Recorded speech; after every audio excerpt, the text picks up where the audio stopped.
Friends welcome to achievers. और आज हम आई रूडोल्फ का क्वेश्चन नंबर सेकंड करने वाले हैं। तो चलिए शुरू करते हैं। तो आपके स्क्रीन पे क्वेश्चन आ चुका है, आप पढ़ सकते हैं। चलिए पढ़ते हैं। A point traversed half the distance with velocity v naught, right. So कह रहे हैं एक पॉइंट है, लेट्स सी ये रहा पॉइंट। अब उसने half distance v not velocity से कवर किया। इसका मतलब है कि मान लीजिए अगर फुल डिस्टेंस यहाँ से यहाँ तक थी, लेट्स से मैं बना देता हूँ, ये रही फुल डिस्टेंस, लेट्स से ये रहा a पॉइंट, ये रहा b पॉइंट, राइट। सो इसकी हाफ डिस्टेंस, लेट्स से ये रहा c पॉइंट, राइट। ये हाफ डिस्टेंस है, लेट्स से ये पूरी डिस्टेंस d थी यहाँ से यहाँ तक की, तो इसकी हाफ डिस्टेंस हो जाएगी d/2, राइट। और अदर हाफ हो जाएगी अगेन d/2, राइट।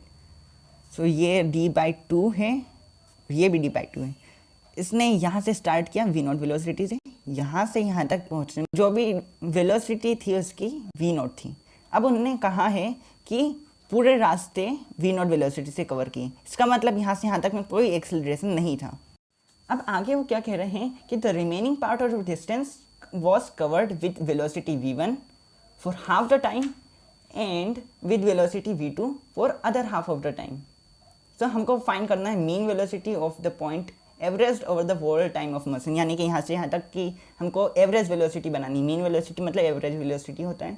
और हमको जो इन्फॉर्मेशन दी उन्होंने है कि जो remaining part of the distance, यानी कि यहाँ से यहाँ तक का है, यानी सी से बी तक का जो भी डिस्टेंस जो कि हमको पता है d/2 है, राइट। सो उसमें से v1 वेलोसिटी से उसने कवर किया हाफ टाइम में और v2 से कवर किया other half of the time में। इसका मतलब हमको टाइमिंग भी लानी पड़ेगी। सो लेट्स से ये ए हमने कहा कि टाइम 0 था और यहाँ से यहाँ तक पहुँचने में जो टाइम हो गया वो था t, राइट। हमने कह दिया यहाँ से यहाँ तक ए से बी तक पहुँचने में जो टाइम लगा उसको t था। अब हमने एक और बात बोल दी कि ए से सी तक पहुँचने में उसको टाइम लगा लेट्स से t1। सो और सी से बी तक जो पहुँचने में टाइम लगा वो था t2, राइट। सो हम कह सकते हैं कि जो पूरा रास्ते का टाइम है जो कि है t, राइट, ए से बी तक पहुंचने में जो टाइम लगा वो था t, वो इक्वल है ए से सी तक जो पहुंचने में टाइम लगा जो कि है t1 प्लस सी से बी तक पहुंचने में जो टाइम लगा जो कि है t2, राइट। सो हमने पहले चीज़ ये कह दी।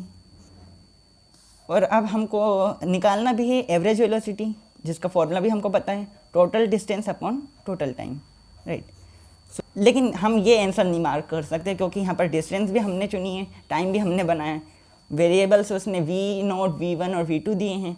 मतलब हमको इसमें कुछ चेंजेस लाने पड़ेंगे। इसका मतलब हमको t की वैल्यू निकालनी पड़ेगी कुछ इस तरीके से, फर्स्ट पर यहाँ पर प्लस आएगा, राइट। तो हमको टाइम निकालना है, हमको t पता है, t1 प्लस t2 है। सो हम फर्स्ट ऑफ ऑल यहाँ से यहाँ तक पहुँचने का टाइम निकाल सकते हैं। हम कैसे निकालेंगे? लेट्स से हमको पता है कि यहाँ से a से c तक पहुँचने में जो टाइम लगा वो है v नॉट, यहाँ से यहाँ तक की डिस्टेंस भी हमको पता है d/2, तो हम टाइम निकाल सकते हैं। कैसे? क्योंकि यहाँ एक्सेलरेशन तो है नहीं, हम कह सकते हैं कि जो वेलोसिटी है कि v नॉट वो पूरी डिस्टेंस जो कि यहाँ तक है d/2 डिवाइडेड बाय टाइम जो लगा जो कि हमने माना है t1, राइट। सो हम यहाँ से कह सकते हैं कि जो हमारा टाइम आया t1, राइट, वो किसके इक्वल है d divided by 2v not, right. हम ये कह सकते हैं यहाँ से हमको टाइम पता चल गया t1। अब हमको t2 निकालना है और हम निकाल सकते हैं एवरेज वेलोसिटी। अब t2 कैसे निकालें? तो सबसे पहले उन्होंने उसके लिए इन्फॉर्मेशन दी है कि लेट से उसने हाफ टाइम में, मतलब यहाँ से यहाँ तक जो टाइम लगा वो था t2, राइट। सी से पॉइंट b तक पहुँचने में हमारे जो पार्टिकल था उसको टाइम लगा t2, हमने ये बोला, जो कि t2 यहाँ पर लिखा भी है। तो उस टाइम का आधा टाइम में उसने v1 वेलोसिटी से ट्रेवल किया और उस पॉइंट का दूसरा आधा टाइम उसने v2 वेलोसिटी से ट्रेवल किया, राइट। अब मैंने पॉइंट यहाँ क्यों बनाया है, यहाँ क्यों नहीं बना, इसका भी कारण है। हो सकता है कि v1 ज़्यादा हो v2 से, तो उस केस में क्या होगा कि जो हमारा पार्टिकल है वो स्टार्टिंग में जल्दी जल्दी चलेगा, तो कम समय में उसने ज़्यादा डिस्टेंस कवर कर लेगा, जो यहाँ पर पॉइंट आ जाएगा। और हो सकता है कि वेलोसिटी v1 कम हो v2 से, तो कम डिस्टेंस चल पाया वो, यानी कि सी से आधे टाइम में वो यहाँ से यहाँ तक पहुँच पाया और v2 उतने ही टाइम में यहाँ से यहाँ तक पहुँच गया। लेकिन हमको ये तो पता नहीं है कि v1 बड़ा है या v2, तो हमने बस ऐसे ही मान लिया कि लेट से यहाँ पर है। अब मैं आपको दो तरीके बताऊंगा कि हम t2 कैसे निकाल सकते हैं। जो फर्स्ट जो है लेंदी मेथड जो है बट वो हर जगह काम आएगा। लेकिन जो सेकेंड है वो फास्ट मेथड है, मतलब एक तरीके से शॉर्टकट है इसका, लेकिन वो हर जगह काम नहीं आएगा, सिर्फ यहाँ पर काम आएगा। और वो क्यों आएगा यहाँ पर काम, उसका भी कारण है कि यहाँ पर कोई एक्सेलरेशन नहीं लगा पूरे रास्ते पर, राइट। सो हम फर्स्ट मेथड देखते हैं जो कि थोड़ी लेंदी है लेकिन हर बार काम आती है।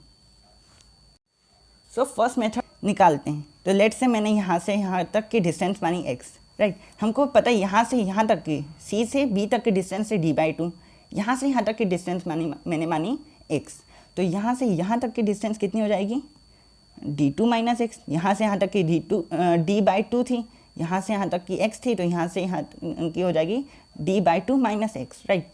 यहाँ से यहाँ तक की x और यहाँ से यहाँ तक की d/2 माइनस एक्स, तो पूरी डिस्टेंस d/2।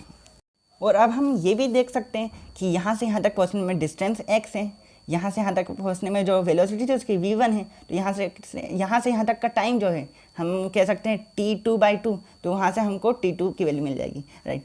सो हम कह सकते हैं यहाँ इस पॉइंट से इस पॉइंट तक जो उसकी वेलोसिटी थी v1, हम उसको कैलकुलेट कर सकते हैं। टोटल डिस्टेंस जो यहाँ से यहाँ तक की है x डिवाइडेड बाय जो टाइम लगा जो कि है t2/2, राइट, जो कि हो जाएगा 2 ऊपर जाएगा और हो जाएगा 2x/t2, राइट। तो हम यहाँ से कह सकते हैं कि हमको पता है t2 की वैल्यू 2x/v1। बट एक प्रॉब्लम है कि यहाँ पर x है जो कि एक और वेरिएबल है और हमको ये वेरिएबल नहीं चाहिए। तो हमको उसको हटाने के लिए एक और इक्वेशन है यहाँ से यहाँ तक की, जो हम कहानी देख सकते हैं। जिस वेलोसिटी से यहाँ तक पहुँचा वो थी v2। यहाँ से यहाँ तक की जो डिस्टेंस थी वो थी d/2 माइनस एक्स। यहाँ से यहाँ तक का टाइम जो था t2/2, राइट, वो हम निकाल सकते वापस। तो v2 जो है, जो यहाँ से यहाँ तक की वेलोसिटी है वो किसके इक्वल है, यहाँ से यहाँ तक की जो डिस्टेंस है जो कि है d/2 माइनस एक्स अपॉन जो यहाँ से यहाँ तक का टाइम लगा उसको, जो कि लगा t2/2, राइट। अब हम इसको सॉल्व कर सकते हैं। तो मैंने इसको मल्टीप्लाई 2 डिवाइड बाई 2 किया और ये हो गया d/2 मल्टीप्लाई 2 हो जाएगा d माइनस x मल्टीप्लाई 2 हो जाएगा 2x अपॉन में t2/2 मल्टीप्लाई 2, तो ये भी हो जाएगा t2, राइट। तो हम यहाँ से वापस कह सकते हैं कि जो t2 की वैल्यू आ रही है हमारी वो है d minus 2x upon v2, right. तो हमको t2 की वैल्यू मिल चुकी है। ये भी t2 है जो कि है 2x अपॉन v1, ये भी t2 है जो कि है d minus 2x upon v2। दोनों इक्वल हुए, यानी कि दोनों इक्वल होंगे ना, दोनों साइड t2 है। तो हम कह सकते हैं कि 2x upon v1 is equal to d minus 2x upon v2। अब v2, राइट, अभी हम यहाँ से क्रॉस मल्टीप्लाई कर सकते हैं और हमको आगे की वैल्यू मिल जाएगी जो कि है 2x v2 is equal to v1 multiply d, जो कि है d times v1 minus 2x multiply v1, जो कि हो जाएगा 2x v1, राइट। अब हमने ये वाले पार्ट को उठा के इक्वल टू के साइड लिया है, दोनों साइड ये हो जाएगा 2x v1 plus 2x v2, right. उसमें से भी मैंने 2x को कॉमन निकाल लिया, हमारे पास बचेगा v1 प्लस v2, राइट। और ये इक्वल टू है किसके, dv1 के। तो हम यहाँ से कह सकते हैं हमको x की वैल्यू मिल चुकी है जो कि है d times v1 upon 2v1 plus v2। सो हमको x की वैल्यू मिल चुकी है। अब हम x को हटा सकते हैं। लेट से हमने यहाँ पर रखी वैल्यू जो कि है t2 is equal to 2 multiply x upon v2, right, v1, और हम यहाँ से x की वैल्यू रख सकते हैं। तो हमारे पास हो जाएगा d times v1 upon 2 multiply v1 plus v2। सो आप देख सकते हैं v1 से v1 कैंसिल, 2 से 2 कैंसिल, हमारे पास जो t2 की वैल्यू है वो है d divided by v1 plus v2, right. ये आपको बहुत ही बढ़िया सी इक्वेशन दिख रही है। ये था फर्स्ट तरीका इस t2 की वैल्यू निकालने का। सेकंड तरीका जो है थोड़ा सा आसान है बट वो इसी जगह काम आएगा, राइट। अब सेकंड मेथड देखते हैं। हमको पता है यहाँ से इस पॉइंट तक पहुँचने में जो उसकी वेलोसिटी थी v1 थी, इस पॉइंट के बाद अचानक से उसकी वेलोसिटी चेंज होकर v2 हो गई, इस पॉइंट से यहाँ तक v2 ही रही, राइट। हम कह सकते हैं एवरेज वेलोसिटी इस केस में होगी v एवरेज इस पॉइंट से इस पॉइंट तक जो होगी वो हो जाएगी v1 plus v2 divided by 2, क्यों? क्योंकि यहाँ कोई एक्सेलरेशन नहीं था। अगर होता तो ये तरीका हम नहीं लगा सकते थे, लेकिन इस पॉइंट में, इस केस में लगा सकते हैं, क्योंकि यहाँ पर जो एक्सेलरेशन था सिर्फ एक पॉइंट के लिए चेंज हुआ था, उसके बाद पूरे रास्ते जो वेलोसिटी थी उनकी कांस्टेंट थी, राइट। सो हम यहाँ से कह सकते हैं v1 plus v2/2 is equal to जो टोटल डिस्टेंस यहाँ से यहाँ तक लगा, क्योंकि है d/2 और जो टोटल टाइम इसको लगा, जो कि हमको पता है t2, राइट। सो ये रहा t2। अब आप देख सकते हैं 2 से 2 कैंसिल हो गया और हमको यहाँ से डायरेक्ट t2 की वैल्यू आ गई कितनी, d/v1 प्लस v2, राइट। सो ये एक शॉर्टकट मेथड था t2 निकालने के लिए, जो कि सिर्फ इस केस में वैलिड है, राइट। अब हमको t1 की वैल्यू पता है, t2 की वैल्यू पता है, अब हमको टाइम की वैल्यू पता हो गई। देखते हैं अब हमको क्या निकालना है, v एवरेज वेलोसिटी पूरे टाइम की, जो कि हमारा फाइनल आंसर होने वाला है। सो हम कह सकते हैं d/t1 प्लस t2, जो कि है टाइम, टोटल टाइम जो लगा t1 प्लस t2, राइट। सो अब हम कह सकते हैं ये इक्वल है t1 जो कि है d/2v0 प्लस t2 जो कि है d/v1 प्लस v2, राइट। अब हम यहाँ से d को दोनों में से कॉमन निकाला, फिर d से d कैंसिल किया, मैं यहाँ पर डायरेक्ट कर देता हूँ और ये हो जाएगा 1/2v0 plus 1/v1 plus v2। अब हम इसको एलसीएम लेके सॉल्व कर सकते हैं।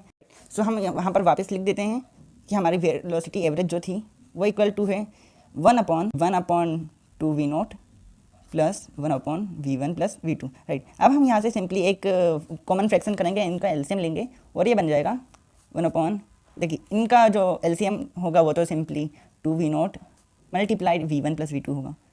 अब जब हम यहाँ पर ऊपर प्लस करेंगे तो हो जाएगा v1 प्लस v2, 1 यहाँ पर मल्टीप्लाई करेंगे, इसका इससे मल्टीप्लाई करेंगे तो हो जाएगा प्लस 2v0, राइट।